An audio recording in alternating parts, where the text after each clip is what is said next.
cantar y se vuelve gitano cuando es para ti.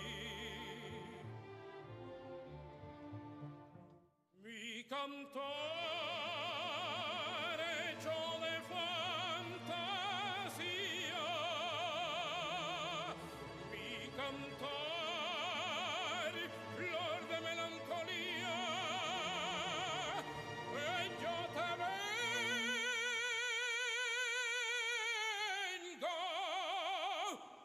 a dar.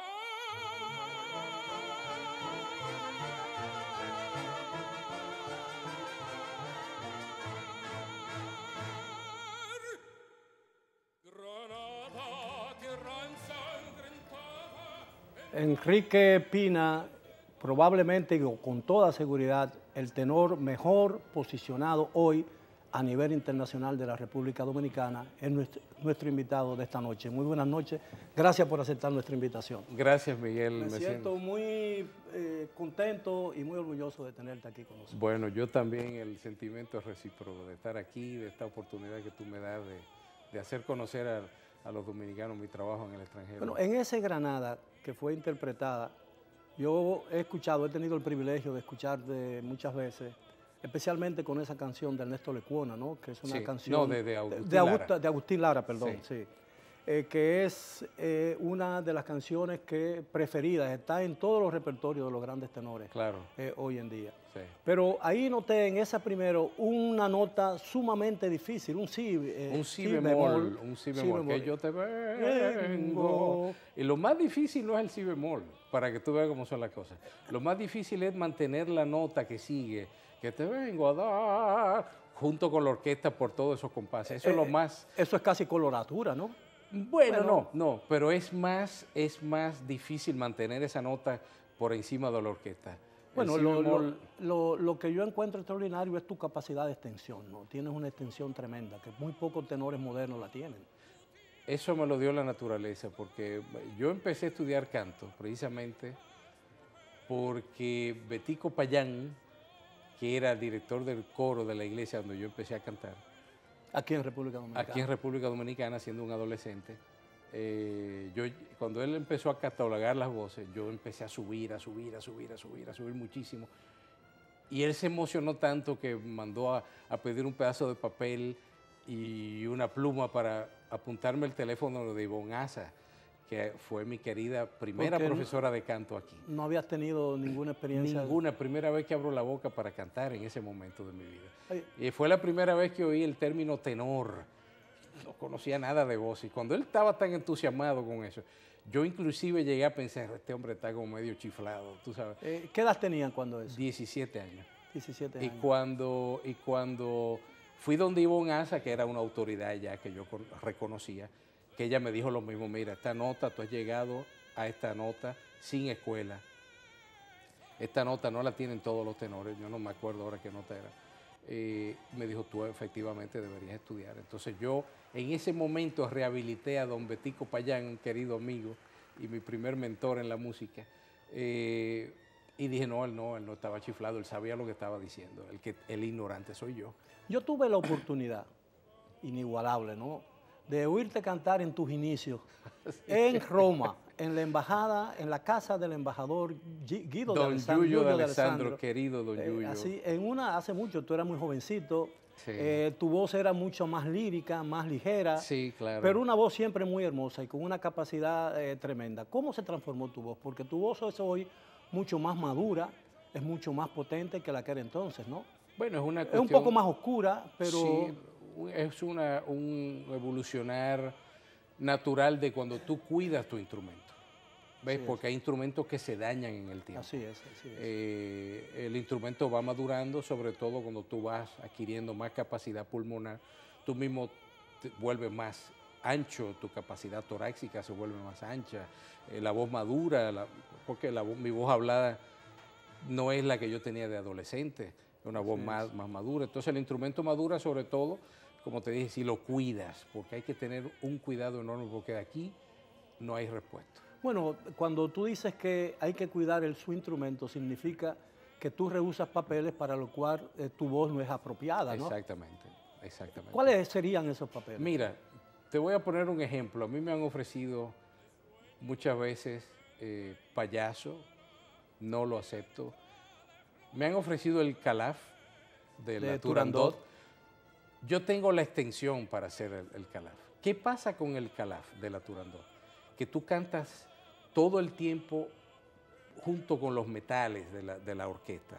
Para los que no conocen mucho de orquesta, los metales son las trompetas, sí, los trombones, los cornos franceses, sí, son metales, instrumentos de metales muy brillantes. Entonces tú tienes que tener un sonido muy agresivo y penetrante para que pase por encima de esas notas, de ese sonido de esos instrumentos y tu voz se oiga. Entonces, ¿qué sucede con ese tipo de repertorio, sobre todo payasos de Leoncavallo?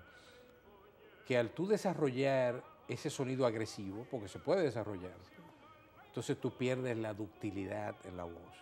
Yo hago muchos diminuendos en notas agudas que son muy difíciles, no lo hacen mucha gente, lo hacían los cantantes de antes, entonces tú pierdes todo eso y pierdes la dulzura en el sonido de la voz. Es algo que yo no quiero perder. ¿Tú alcanzas el do de pecho? Hasta más. Hasta más de do sí, de pecho. ¿Cuál es la nota más difícil para un tenor? Depende del tenor. Pero notas extremas ya del si natural hacia arriba. Sí, hacia arriba, sí. Si, do natural, re bemol, re. Eso es para Flores y para Javier Camarena. Sí, exactamente, tenores ligeros que están ahora... ¿No ha intentado nunca La hija de regimiento, por ejemplo? Eso no es para mi voz. Sí, hay 9-2 en un sola área. Eso no es para mi voz porque yo no soy un tenor ligero, yo soy un tenor lo que se llama... Espinto, ¿no? Un lírico pleno, casi espinto. Exactamente. Esa era la definición que Corelli daba de mi voz. Pues tú sabes que yo estudié con Corelli, precisamente por eso me incluyó. Yo quisiera hacer la salvedad de que yo tengo en mis manos un libro muy interesante escrito por Franco Corelli. No, por Stefan Bueno, Zucker. Stefan Swift, sí, sobre Franco Corelli. Franco Corelli fue uno de los tenores italianos más importantes de los últimos 50 o 60 años del siglo pasado. Y está considerado como entre los primeros 20 cada vez que se hace una clasificación de los tenores. Su voz no era una voz ligera. No, para nada. Pero era un gran intérprete, por ejemplo, de Turandot. Sí, lo era. De Turandot. Sí, sí. De Carmen, por ejemplo. Sí. De Carmen. De Aida. De Aida. Donde hace el si bemol en un diminuendo, hasta desaparecerlo. Así es. Y incluso su voz se parecía mucho a la de Mario del Mónaco, ¿no? Tú no estudiaste con... Del Mónaco era mucho más, diría yo, era una voz más dramática que la de... Era un tenor más dramático. Con menos agudo. Con menos agudo. Corelli era una voz más brillante, pero con más agudo y más, también más, ¿cómo se dice? Nuances, sfumature, matices. Con matices. Ahora, ¿cuándo se define realmente tu voz? Y entras en la definición que nos diste de tu instrumento. Yo te diría que cuando empecé a estudiar con Corelli, que fue que cuando realmente entendí la mecánica estaba ya más maduro como persona, como físicamente la voz estaba más madura. Y Corelli era una persona muy específica en lo que quería. Mientras muchos maestros de canto en Italia habían sido muy abstractos en su petición de lo que querían, el giro de la voz, pon la voz en la cabeza, en la máscara, sí, pero ¿cómo lo hago? Corelli fue un tipo sumamente preciso en lo que quería. Bájame la mandíbula, bájame la laringe, bájame la lengua, desencájame aquí los huesos de la mandíbula. O sea, era muy, apóyame aquí, déjame ver cómo tú respiras, era todo muy mecánico, muy específico. Entonces, digo, este hombre me pide algo concreto, porque al decirme, haz el giro de la voz, sí, pero ¿cómo yo pongo la voz en la máscara? ¿Qué es lo que yo tengo que hacer? Entonces te hacían un gesto como, sí, pero ¿cómo yo hago eso? ¿Cómo consigues, por ejemplo, de un sonido agudo bajar un sonido grave en una misma área, por ejemplo? Tiene que haber una continuidad en el flujo de aire, primero. Para cantar y no dañarte la voz, tiene que haber un componente tenso y otro relajado. la base del canto está aquí en el diafragma. Nosotros los cantantes respiramos así con el diafragma, aunque no se ve. Uno expande el diafragma a los pulmones, lo llena de aire, lo comprime el aire y aquí es todo relajado. Si aquí no hay relajación, la voz no brilla. Sin embargo, no se nota, el espectador no se nota porque esto que uno hace en el escenario ha sido practicado miles y miles y miles y miles de veces hasta que se vuelve lo que se llama un reflejo incondicionado. ¿Cuáles son las obras apropiadas para tu voz? Veo que te gusta Massenet, ¿no? Sí, las óperas francesas, Massenet me queda muy bien, La Tosca, los roles agudos, donde la orquesta no es muy agresiva, por ejemplo, la Lucía de Lammermoor, el Edgardo de la Lucía de Lammermoor me queda excelentemente bien, cómodo, y me gusta el personaje. Yo tuve el privilegio de ver a Marcelo Álvarez, el cantante argentino, precisamente en Lucía, en el Metropolitan. Sí. Tremendo cantante, ¿no? Sí, claro. Uno de mis favoritos. Sí, dado los nueve dos de pecho de la hija del regimiento. Marcelo Álvarez. Marcelo, sí, claro. Bueno, no sabía. Sí, claro. No sabía. Porque él es un tenor ya un poco más. Sí, la voz le ha cambiado. Claro. La voz le cambia. Y ya a cierta edad no pueden hacer lo que hacían unos años antes, ¿no? Claro, supongo. Claro. Pues, como te digo, por haber estudiado con Corelli y saber descifrar la técnica de Corelli, he aparecido en ese libro de Franco Corelli, Revolution in Es una biografía sobre Franco Corelli, ¿no? No, es diciendo cómo Franco Corelli revolucionó el canto. Entonces, ¿cuál es ¿cuál es la sorpresa para mí? Bueno, si me lo permite yo puedo decirlo, ¿no? En esta el autor pone en labios de Corelli, ¿no? El hecho de que los 54 mejores tenores de los últimos 200 años y el nombre de nuestro tenor Enrique Pina aparece entre esos 54. Así que yo quiero mostrar esto porque realmente esto es muy importante para la República Dominicana y la música lírica dominicana, porque no todos los cantantes líricos que han hecho del canto una profesión han podido escalar los sitiales que nuestro invitado de esta noche, Enrique Pina, todavía muy joven y con una carrera ascendente, ha logrado. Muchos que aparentemente podrían llegar a la cima se quedaron a mitad del camino, ¿no? Bueno, se quedan muchos por lo que te dije. Sí. El cuidado del instrumento vocal es sumamente exigente. Uno se lleva su instrumento a cuestas. Tú antes de cantar, yo canté recientemente para la Embajada de Italia, aquí, en Santo Domingo, para el embajador Canepari, que es un amante de la ópera, y su esposa Roberta. Ellos me invitaron a cantar los 2 himnos nacionales durante la recepción por los 120 años de las relaciones diplomáticas entre Italia y República Dominicana. Para yo cantar el himno nacional dominicano y el de Italia, yo tuve que prepararme 2 días, hablar poco, dejar de ir al gimnasio, yo hago mucho ejercicio. ¿Por qué? Porque primero yo sudo mucho. Y tú dices, ¿qué tiene que ver eso? Sí, tiene que ver. Cuando tú sudas te deshidratas. Las cuerdas vocales se deshidratan también. Entonces, cuando las cuerdas vocales están deshidratadas, no producen mucho sonido. Entonces, ¿a qué temperatura tú tomas agua mientras estás cantando? Cuando vas a cantar. Antes de cantar no tomo agua helada, agua fresca, no caliente, fresca. Temperatura ambiente. No, un poquito más, de nevera, pero no helada. No hielo ni nada. No sin hielo. ¿Por qué? Porque te endurece los músculos de aquí. ¿Ves?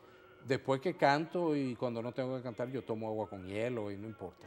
¿Cuándo se te calienta la voz? Porque la gente cree que la voz no se calienta, ¿no? No, la voz se calienta, claro que sí. Por eso que dicen que La Bohemia es una ópera muy difícil, porque el aria, Cheyenne y la Manina, es prácticamente comenzando la ópera, cuando el cantante ha hecho poco esfuerzo, ¿no? Sí, exactamente, muy bien, muy buena apreciación de tu parte. Así es, ¿no?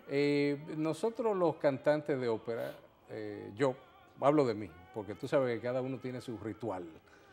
Yo, 2 horas después que me levanto el día que voy a cantar, hago unos 30 minutos de lo que le llaman boca chiusa, boca cerrada, Por 25 minutos, media ¿Para hora. qué es eso? Ese ejercicio? Eso es para ir moviendo la voz. Para hacer una comparación con el béisbol, visto que nosotros aquí bueno, no entendemos sí que- mucho de béisbol. Tú no vas a ver nunca un pitcher entrando al campo con el Tirando brazo duro, frío. sí. No, y con el brazo frío. Exacto. Tú lo ves que están Claro. ahí esperando. Eso es lo mismo para la voz. Entonces, después que yo hago esos 25 minutos, Eso en la media hora, mañana. en la mañana, 2 horas después de haberme despertado. Eso ¿Por qué también 2 horas después? Bueno, porque acabado de levantar el cuerpo en sí, está entumecido, uno está hinchado por los líquidos que suben a la cabeza. Y uno tiene mucha flema también, normal, la flema es normalísima, la flema va desapareciendo a medida que el día va avanzando. Entonces, 2 horas después yo hago eso de boca cerrada y después hago unos 10 agudos con un cronómetro. O sea, cada agudo yo espero 1 minuto. Tú dirás, ¿por qué? Es decir, entre cada agudo. Entre cada agudo yo espero 1 minuto, 40 minutos, 1 minuto o 40 segundos por lo menos. No hago 10 agudos inmediatamente. Porque los agudos son como la natación para el cuerpo, que emplean todos los músculos, ¿verdad? La natación. No es lo mismo caminar 1 hora que nadar 1 hora. Te cansa más 1 hora de natación. Los agudos, ¿qué pasa con los agudos? Los agudos emplean todos los músculos involucrados en la producción vocal, todos.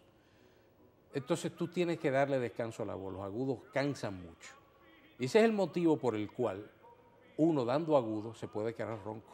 Bueno, yo recuerdo perfectamente que en una biografía que leí de Krauss, decía que desistió de seguir cantando, interpretando Los Puritanos de Bellini, porque decía que era una ópera inhumana, porque en el último tenía un primer acto en que el tenor cantaba, un segundo en que prácticamente no cantaba y un tercero en que se la pasaba cantando todo el tiempo, Sí, eso y es muy terrible. alto, con los agudos muy altos. Es decir, que eso realmente daña mucho la voz. Claro, He leído claro. también que uno de los grandes tenores, uno de mis favoritos, ¿Quién? Giuseppe Di Stefano, se abusó de su voz Sí. y prácticamente